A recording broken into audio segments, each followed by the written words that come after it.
Welcome to Maritime Pakistan, your gateway to the fascinating world of oceans and the opportunities they present to every one of us.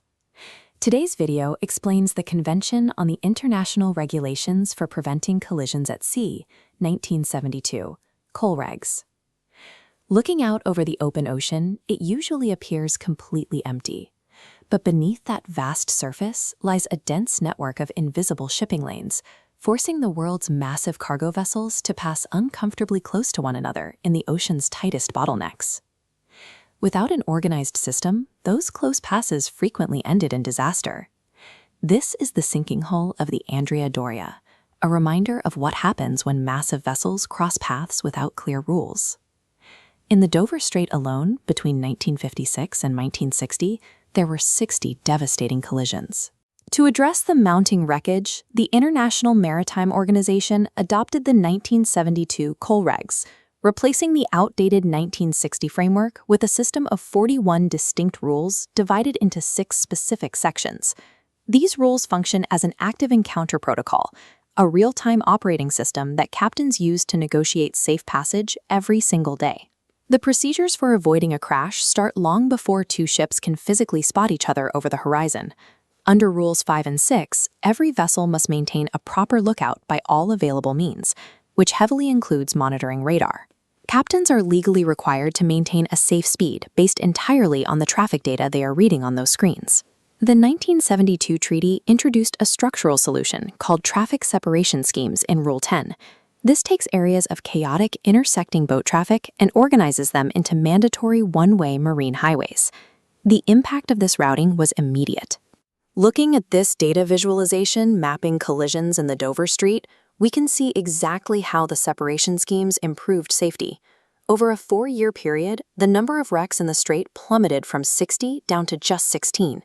By forcing ships into parallel lanes, Rule 10 isolates human error. It removes the geometry required for the most fatal head-on scenarios. Eventually, ships do come within visual range. At that moment, a new section of the rules kicks in to govern how vessels conduct themselves when in sight of one another. The protocol relies on a strict marine hierarchy. In any encounter, one ship is designated the stand-on vessel, meaning it is required to maintain its speed and course. The other becomes the give-way vessel, legally obligated to alter its path to avoid a strike. This hierarchy is based on maneuverability. A sailing ship like this, relying entirely on wind, receives navigational priority over a standard motorized cargo ship. Maneuverability also dictates how ships behave in tight spaces. Rule 9 states that any vessel traveling down a narrow channel must hug the outer edge on its starboard or right side. Smaller boats are strictly prohibited from impeding large ships that can only safely navigate within the deep water of that channel. The mechanical clarity of this hierarchy removes the guesswork from close-quarters navigation. It replaces a game of chicken with a predictable sequence of maneuvers. But what happens when ships lose that line of sight? When night falls, or when heavy weather creates restricted visibility, like you see here, captains need another way to transmit their status. That's where Part C comes in.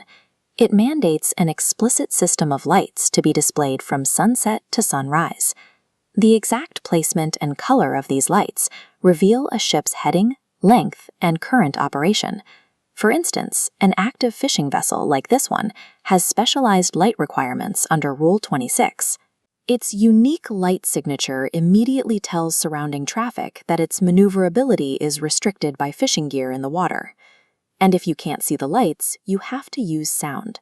Part D dictates the strict use of whistles, bells, and for ships over 100 meters long, loud gongs. These distinct blasts signal intended maneuvers or warn approaching traffic through thick fog.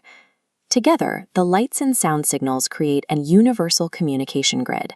A captain from one country can interpret the movements of a ship from another entirely without speaking on the radio. The COLREGs operate as rigorous international law. Under Part F, compliance isn't optional for any nation that signs the treaty. The International Maritime Organization actively enforces this. Every contracting party is subject to periodic audits by the IMO to ensure they are fully implementing these safety standards across their fleets. Yet, despite all the international treaties and oversight, the final responsibility rests on the individual. The master of the ship carries the legal burden of applying all 41 rules flawlessly under pressure. By layering a precise framework of right-of-ways, routing schemes, and communication standards over the open water, the 1972 COLREGs structured an inherently chaotic environment, protecting millions of seafarers and the global supply chain. We hope that you liked today's video. Post your questions in the comment section for future videos.